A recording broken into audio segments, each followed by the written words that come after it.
आने वाले फेस्टिवल्स के मद्देनजर चुनाव भट्टी पुलिस टीम की तरफ से मोहल्ला कमेटी की मीटिंग रखी गई थी। ये मीटिंग आयोजन नवजवान क्रीड़ा मंडल के मंडप में किया गया था। इस मीटिंग में चुनाव भट्टी पुलिस स्टेशन की senior PI Manisha Kulkarni madam, API Shri Damre साहब, श्री सतीश श्रीखंडी साहब और श्री माली साहब उपस्थित थे। सभा में मौजूद नवजवान युवक युवती ज्येष्ठ नागरिकों सभी को senior PI Manisha Kulkarni madam द्वारा संबोधित किया गया था। इस मीटिंग में मोहल्ला पुलिस कमेटी के श्री अनिल जांभे काका, श्री दत्ताजी मोहिते, श्री वसंतजी फुलारे, श्री गणेश गुरव और सभी महिला सदस्य उपस्थित थे। चेंज झालेला आहे। नवरा बायको दोघंही घराच्या बाहेर कामाच्या निमित्ताने जातात, मुलं एकटी घरी असतात। मग मुलगा किंवा मुलगी काय करते याकडे आपण लक्ष देऊ शकत नाही। मला माहिती की हे बोलणं खूप सोपं आहे, आपण लक्ष देऊ शकत नाही, पण आपण लक्ष द्यायला पाहिजे। आपण दुसऱ्या शेजारच्या घरच्या आपण चालत जाताना शेजारचा मुलगा आपल्याला दिसला की बाबा हा काहीतरी नशा करतोय, हा काहीतरी सिगरेट पितोय, हा काहीतरी दारूच्या नशेमध्ये, किंवा ही मुलगी त्या मुलाशी बोलती आहे, किंवा ही मुलगी हिचं थोडंसं वागणं बदललेलं आहे, हे आपल्या घराबद्दलच आपण काय विचार केला पाहिजे। आज तुम्ही त्यांची मुलगी बघताय, उद्या तुमची मुलगी कोणतरी बघणार आहे, उद्या तुमचाही मुलगा कोणतरी बघणार आहे। तर हे असं काही प्रकार दिसला तर तुम्ही त्याच्या आईवडिलांना जाऊन सांगा, आपल्याकडे काय झालं म्हणजे सांगा, जाऊ दे, समोर दुसऱ्याचं आहे ना, जाऊ दे, आपल्याला त्याच्यात लक्ष द्यायचं नाही। आपण हटकतच नाही कोणाला की तू तिथे का उभा आहे, तू का त्या मुलाबरोबर बोलतीयेस, तू काय ते 4 मुलांबरोबर सिगरेट पीत उभा आहे, तुम्हाला कळतं कधी ते दारू पीत उभा आहे, असं तुमच्यापैकी किती जण हटकतात? प्रामाणिकपणे सांगा, एकतरी तुमच्यापैकी हटकतं का कोणाला? दुसऱ्याचा मुलगा सिगरेट पितो, दुसऱ्याचा मुलगा दारू पितो, जाऊ दे, आपल्याला काय पडलेली आहे।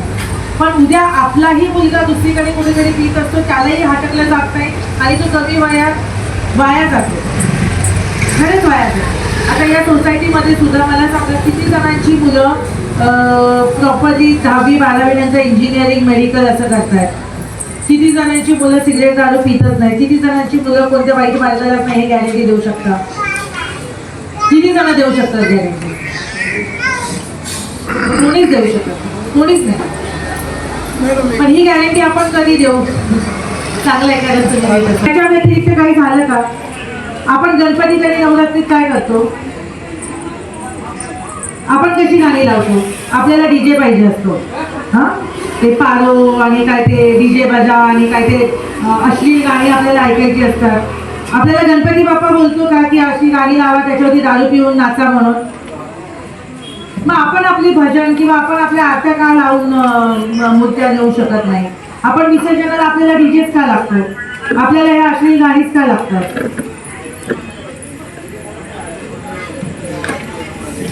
मला कोणी उत्तर देऊ शकतं का त्याचं? काल ईदच्या मिरवणुका कोणी कोणी बघितल्या? सगळ्यांनी बघितल्या, कोण नाही बोलणार। आता गणपतीचा सण येतो आहे, पहिली दहीहंडी म्हणजे आता आपले सण सगळे चालू होणार। श्रावणी सोमवारी म्हणा, उद्या रक्षाबंधन आहे, नंतर दहीहंडी, त्याच्यानंतर गणपती बाप्पा येतील, नंतर दिवाळी।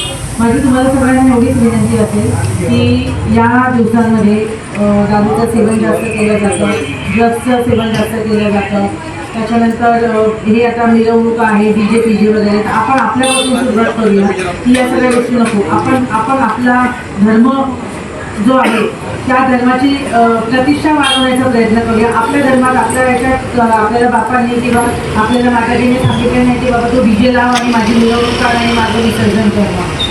तर आपणही जसं बाकीच्या धर्माचे जातीचे लोक त्यांच्या जाती धर्माबद्दल एवढं प्राऊड फील करून त्याचा प्रचार करतात, तसं आपणही करूया।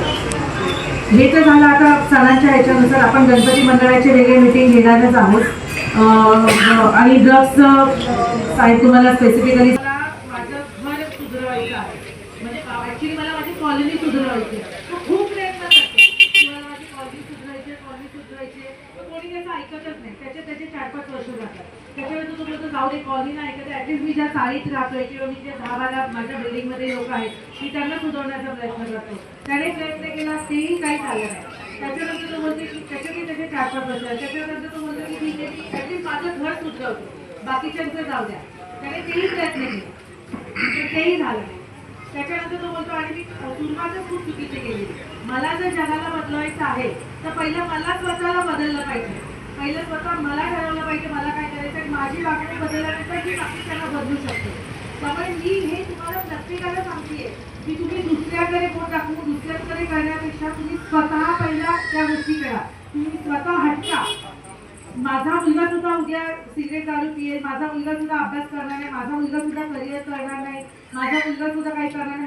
मला माझ्या मुलांचं भविष्य मला उज्ज्वल करायचं तर मला माझ्यापासून सुरुवात करायला पाहिजे. मला माझ्या मुलांना अभ्यास करवायचे, त्यांच्याकडून करवायचे. पण मी जर काही बघतीये आक्षेपाने रस्त्याने येताना जाणार तर मी सुद्धा हटकायला पाहिजे. मला एखाद्या गोष्टी पटत नाही किंवा आजूबाजूला काहीतरी चुकीचं चालेल तर मी सुद्धा त्या गोष्टी समोर येऊन सांगितल्या पाहिजे की बाबा हे चुकीचं होत आहे. माझ्याकडून सुरुवात करा. मला फक्त एवढंच सांगायचं आहे की आपण आपल्याकडून प्रत्येक गोष्टीची सुरुवात करा, बरोबर बाकीचं सगळं बदलेल. मी बदलले, माझे विचार बदलले, मी पॉझिटिव्ह झाले, मी या गोष्टी नाही केल्या तर बाजूचं बरोबर सगळं पॉझिटिव्ह आहे. आता याच्यामध्ये आता हा मगाशी एक छान मुलगा बोलला की मॅडम या महिला आम्हाला खूप मदत करतात या कार्यक्रमासाठी. आजकाल अशी मुलं खूप कमी झालेली आहेत. तुम्ही मला बघा आता कालच आपला ईद झाला. ईद तर ईदमध्ये हिंदू पोलीस कोणत्या जाती धर्माचा नाही आहे हे गोष्ट लक्षात ठेवा. पण काल ईद झाली, तुम्ही मला सांगा त्याच्या ज्या प्रचार किंवा घरामध्ये सासू सुनेचे प्रॉब्लेम्स होतात हे खूप कॉमन आहे. हे म्हणजे मी असं खूप वेगळ्या गोष्टी सांगते असं नाही आहे. पण ह्या ज्या गोष्टी त्या परंपरागत चालत आलेल्या गोष्टी आहेत. पण आताच्या काळामध्ये असं झालंय की समजूनच घ्यायचं नाही आपल्याला कोणाला. नवरा बायकोला समजूनच घ्यायचं नाही किंवा सासू सुनेला समजूनच घ्यायचं नाही. त्याच्यामुळे त्याचा अतिरेक व्हायला लागलाय. पुन्हा खोट्या तक्रारी करायला लागल्या किंवा सासू खोट्या तक्रारी करायला लागल्या. आणि हे सगळे प्रकार चालू असताना शेजाऱ्यांना खरोखर माहिती असते की या गोष्टी खऱ्या आहेत की खोट्या आहेत. बऱ्याच वेळा असं होतं की सुनेबरोबर खरोखर अत्याचार झालेले असतात पण ते सासू किंवा ती फॅमिली तिकडे जास्त दिवस राहिल्यामुळे त्यांना जास्त लोकांचा सपोर्ट असतो. सगळ्यांना आपण माहिती आहे की नाही सुनेवरती अत्याचार होतो नाही, सुनेला खरंच त्रास होतो. पण आता कसं जाऊन सांगणार. किंवा काही काही केसेसमध्ये असं होतं की सून खरंच बदमाश आहे, ती खरोखरच नवऱ्याला किंवा सासूला त्रास देते. तुम्हाला त्या गोष्टी कळताय. सून येऊन पोलीस स्टेशनला तक्रार देते पण शेजाऱ्यांना कळतं की सूनची तक्रार देते ती खोटी तक्रार देते. या छोट्या छोट्या गोष्टीच आमचं एक्सपेक्टेशन आहे की तुम्ही ॲटलिस्ट थोडंसं पुढे येऊन आम्हाला पोलीस स्टेशनला कळवा की नाही या घरातली आता सून तक्रार करायला आली पण मॅडम तुम्हाला सांगू का तर सुनेची चुकी आहे. ती सासू बिचारी खरंच चांगली आहे. त्या सासूने खरंच त्रास दिला आणि किंवा तो नवरा खरंच हे आहे. कारण आमच्याकडे आम्ही आता तक्रारी बघतो ना म्हणजे वाईट वाटून घेऊ नका पण खरंच 70 ते 80% खोट्या तक्रारी येतात. म्हणजे खरंच सूनच त्रास देत असते पण आपण महिला आहोत किंवा आपल्याला महिलांना जास्त अधिकार दिलेले आहेत म्हणून आपण पोलीस स्टेशनला जाऊन तक्रार दिली की हे बरोबर शांत बसेल किंवा यांना भीती बसेल असा चुकीचा प्रकार इथे व्हायला लागला. दुसरी गोष्ट या आता आपल्या ही जी चाळ आहे जागा कमी आहे वापरण्यासाठीची. मध्ये जी जागा येते 2 घरांमध्ये डिस्टन्स कमी आहे. पाण्यावरून भांडणं 2 बायकांची भांडणं आहे. 2 बायकांची भांडणं राहतच नाही. आम्ही जेव्हा पीएसआय होतो तर खरंच त्या 2 बायकांची भांडणं बायकांमध्येच राहत होती. पण आता काय होतं तो बायकांच्या भांडणामध्ये ती दोन्ही बायका आपल्या नवऱ्यांना आपल्या मुलांना आणतात. त्याच्यामुळे विनाकारण 354 आपल्याला घ्यावं लागतं. जी NC मध्ये किंवा तुमचं समज काढून जी घटना आपण तिथे संपवू शकतो ती तुम्ही जाणीवपूर्वक घ्या. हिच्या नवऱ्याने माझे कपडे काढले अशी एकीने तक्रार केली तर दुसरी म्हणा हिच्याही नवऱ्याने माझे कपडे काढले. आम्हाला नाव 354 घ्यायचं. गुन्हा दाखल झाला त्याची तुम्हाला सिरियसनेस आता कळत नाही. पण जेव्हा तुम्हाला नोकरीसाठी आजकाल कुठेही नोकरी करायची झाली तर तुम्हाला पोलीस व्हेरिफिकेशन करावं लागतं आणि पोलीस व्हेरिफिकेशनमध्ये असे गुन्हे जर दिसले तर तुम्हाला नोकऱ्या मिळणार नाही. नोकरी मिळाली नाही घर चालणार नाही. मग आपल्याला पर्याय काय राहिला सोडा मार्ग.